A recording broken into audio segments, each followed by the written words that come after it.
The thought process is really to understand what the needs are on the ground. Right.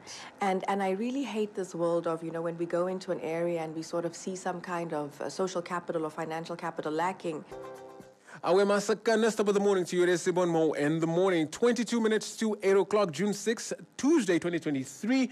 And I'm joined by our royal hustler this morning, Elzine Mushambi, founder of Impact Tank. Well, it's, Babs, that saying, what? Your precedes you. What's the word? Your reputation precedes you, ne? Yeah, that's the one. Elzine, we've heard so much about you.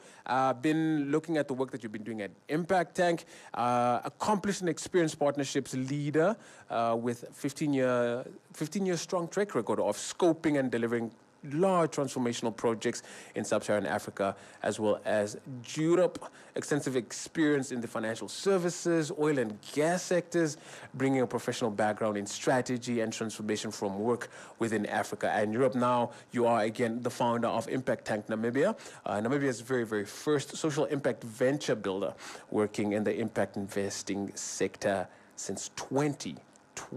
Top of the morning to you. Thank you so much for joining us. Thank you so much for having me. It's really good having you here. This really is the most amazing breakfast show in the country, right? Wazala, and I make it amazing. Thank you very much. You don't have to say it. I know the truth, Elzine. We know the truth. Thank you. And Elzine also brought me gifts from the world. And all I'm saying is I'm feeling very, very, very fancy. Now, Elzine, let's take it back. Talk to us about your upbringing, your childhood. Yes. Were you a hair raiser? If I was to call your parents today, I'm like, Elzine, it's like, hi, problem. Or were you just a joy to be around? It probably depends on which parent you ask. No, but really, I mean, taking it all the way back, I was born in Windhoek, the youngest of three. Okay. And you can say only child syndrome or youngest of three children syndrome, but I don't really align to that, but let's see how that goes. And then really just moved to the UK for a few years with the family. Came back to Windhoek to finish school, and then ended up in Stellies studying. Right. And then really I've been working on the continent in financial services and oil and gas. Right. Before, of course, moving to Zurich, where I am currently. Oh, okay. But I commute. You commute? I commute. Okay. Elzine, when your feet hit the ground in the morning, what sets your heart on fire? What's just like, this is me, this is what I need to push, this is what I got to get done? Really, it's just the inspiration comes from my family. Right. And then every single Namibian person. I just think that as Namibians, we're so resilient. And really for me, it's this hope for bettering livelihoods and what the world could look like. And that's really my daily motivation. Yeah. You are just to pivot a bit, Impact Tank as your baby. You are the founder of Impact Tank. Yes. It is a social impact venture. Firstly, what is impact social venturing, as it were? Yeah, so really what we do is we build commercially viable businesses that solve sort of social problems and social challenges in different thematic areas. We focus on indigenous knowledge because we know that's often a sort of forgotten component in our country, in Africa at large. And then we build businesses in the green economy as really, and then also we try to infuse a little bit of tech, and then we build businesses in the emerging technology space. But really it's about identifying what the developmental gaps are in the country, and then from there and all that research, right, defining the problems and then building companies, getting all these sort of the framework and the components together to build viable ventures. Yeah.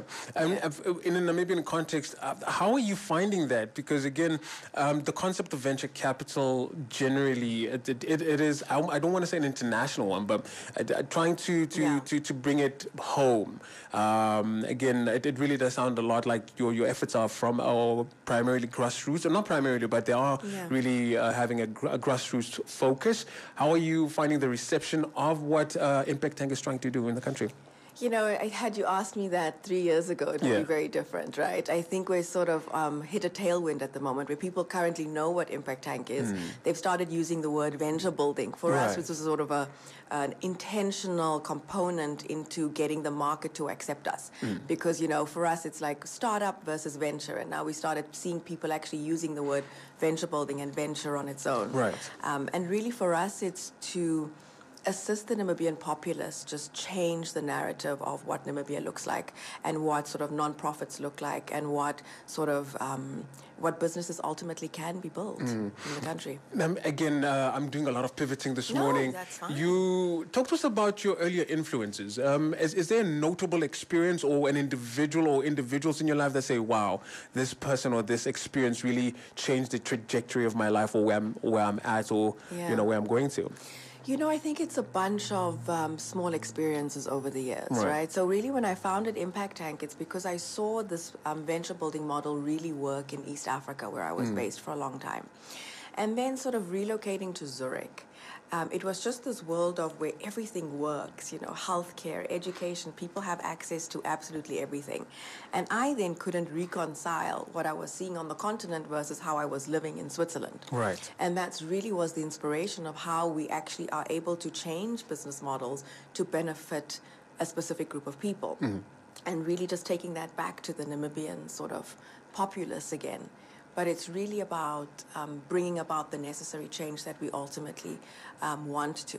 For me, I'm really a fan of African literature, right? The late greats. And really the late great presidents of Africa, for me, really are sort of this militant group of change makers. Right. And, if I think to myself, if I was around in the 60s, where would I be? And this is actually an interview question at Impact Tank, right? We ask ourselves, if it's 1985, pre-apartheid regime, or during the apartheid regime, where would you be? Yeah. And, some of the answers we get is frontline. I've been sent off to go and study because I want to come back to do some strategy. So really, I think about these African presidents and really what they've accomplished in really just freeing the sort of the cohort and the group of people. Right. But for me, it's a set of experiences over the last couple of years and just drawing on from multiple experiences because really, Morris, the world isn't built for people like us. Right. Right? I'm a black woman operating in the Western world, trying to raise money from structures and systems that aren't made for us. Right.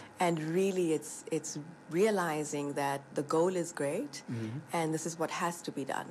To stick to that, how are you navigating that? I mean, lives for everybody. And again, like you highlighted a few challenges. How do you generally overcome and achieve your goals and objectives when lives? Absolutely. I just look at it as this world of duality that we have to live in. I commute between Zurich and Windhoek once a month. Okay. And really sort of when I'm in Namibia, I'm sort of in the most rural of areas, building the necessary impact.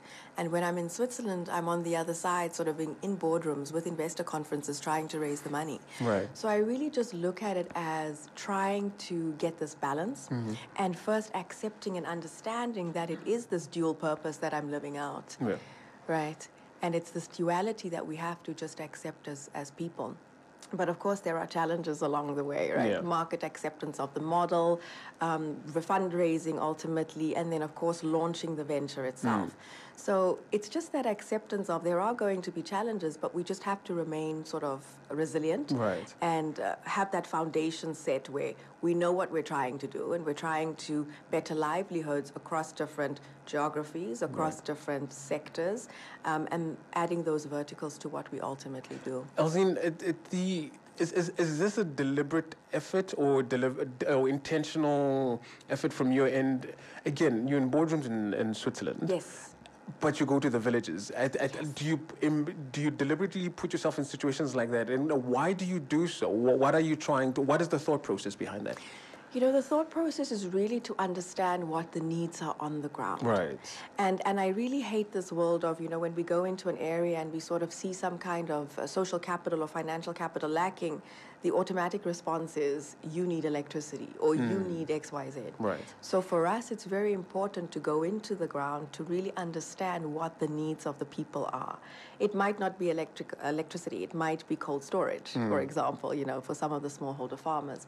But really, we don't ever want to lose touch as an implementer, or we're building viable businesses that solve social problems without going into where the regions are and understanding what the needs are. But of course, then that Western element, or rather, Europe is there to provide technology and financing, but we have to localize that to the Namibian context. And that's really just understanding what the problems are, and then what are solutions that are potentially viable elsewhere, and how can we bring that knowledge and that information into the Namibian context, and then of course localize it that would ultimately benefit every single Namibian. Ah, beautiful. Elzine, we are out of time, unfortunately. It does really go by really fast. Yes. But, you know, for young women, young men listening to you right now, and it's like, wow, you know, what would you tell them? What would you like to say to Namibia, as it were? Because we're all over the place. Yes, no, absolutely. I really would just tell them to, you know, it's time we pull our collective shoulder to the wheel. Right now, you know, all the rage is green hydrogen, and we've got this wonderful oil find. Yeah. But to every Namibian, it's just keep going. Right. You know, it's going to get better, and we just have to pull our collective shoulder to the wheel at this point. Yeah. Keep going. We need Ubuntu. I am who I am because we are. Elzine Mushambi talking to us about her life and Impact Tank. She is the founder of Impact Tank. Elzine, thank you so much for taking time out. We really, really appreciate the moment and sharing some inspiration with us. Thank you so much for having me. Well, there you have it. Bob's your uncle. It is the Sibon Mo in the morning. Elzine Mushambi, founder of Impact Tank, our Royal Hustler. Royal Hustlers was proudly brought to you by Namdeb Diamond Corporation. Good today, better tomorrow.